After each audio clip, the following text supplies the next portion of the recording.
Well, hello, my name is Martha Montoya, and I am the president and CEO of Agtools, software as a solution. What we do is we gather data from all over reliable sources across the world. We apply all sort of industry knowledge. Then we apply also technology stacks, definitely machine learning and artificial intelligence, which we're winners of. And we try to mitigate financial losses and then also natural and food waste. What is the problem? The problem is we have a food waste between farm and distribution centers. Over 4,900 truckloads daily in the United States and 62,300 worldwide. And you wonder how, why, how is that happening? And I'll tell you how. Imagine every day you wake up in the morning, you're ready to go, and guess what? There's no data. How do you plan your day? How do you plan your family?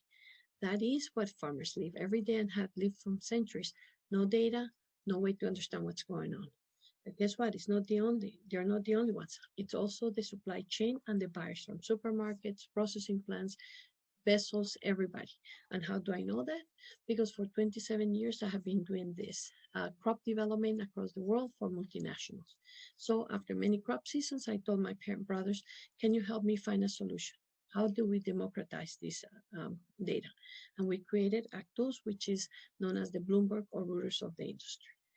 So how do we do it? We take the fastest growing segment of the ag industry, which is the specialty crops, fruits, vegetables, nuts, herbs, plants, 500 commodities, 29 years of historical data, over 50 years on weather patterns across the globe. And then we put it in this tool with the 76 variables that can impact at any time and 800 million data sets moving all at 1 billion transactions per second. So we take data from many, many sources. We apply our industry knowledge experience, make sure that we curate, audit the data properly, and then put our own data apex, which is the Watson of the industry, and then apply all the algorithms so we can produce the product line that you see from one farmer all the way to a corporation and recurring revenues. Who benefits? Remember, the farmer first, the supply chain across, and then supporting industries across from the banking to the insurance industry. And the specialty crop is going to be at $1.8 trillion in 2025 worldwide. Yet we're focused on 3 markets, Canada, Mexico, and United States. And the architecture was built for the whole food supply chain. This 2020 has been exceptional, but I want to focus on 3 areas. The Food Marketing Industry Association that has 65,000 scientists embracing us on the editorial panel. We have launched our enterprise program, first with Microsoft worldwide and now with hyper distributors. We have a full roadmap and market assessment of our patents, and we have on board already multinationals that require a lot of compliance. We know the industry, myself in particular, the ag. My one brother was one of the first engineers for Amazon, and also hardware and software. My second brother under aerospace engineering, machine learning, and artificial intelligence, putting together a team that has deep knowledge of the industry and deep relationships across. And we have paying customers from the smaller farmers all the way to commodities worldwide and to multinationals and banking industry.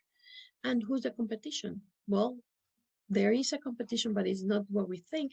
It's the fragmented of the industry. And we know that because we have interviewed our own customers, and we know that. So we're planning to partner with many and hope to work with some of you. See more, achieve more. Thank you very much.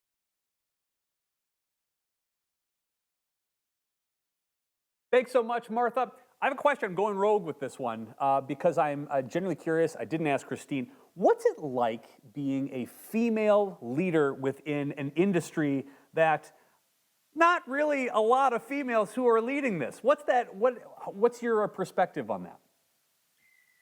I think part of it, I was raised in coffee farms in Colombia, and my grandpa didn't have any differences between me and my cousins to work. So I never knew the difference between having to do what we had to do among all of us. So when I went into the business world and the ag world, I never saw women and men different. Yet, and when I developed all the crops worldwide, and I would go fundraising for these programs in the middle of jungles and in the middle of countries that we had a lot of challenges, I never had a problem fundraising. But when I started fundraising in the United States for this project, I found that funny and interesting challenge of fundraising for women and ag and technology in this world. So we're opening the path as we go. But like I said, worldwide, I never had an issue. It has been more of a USA issue.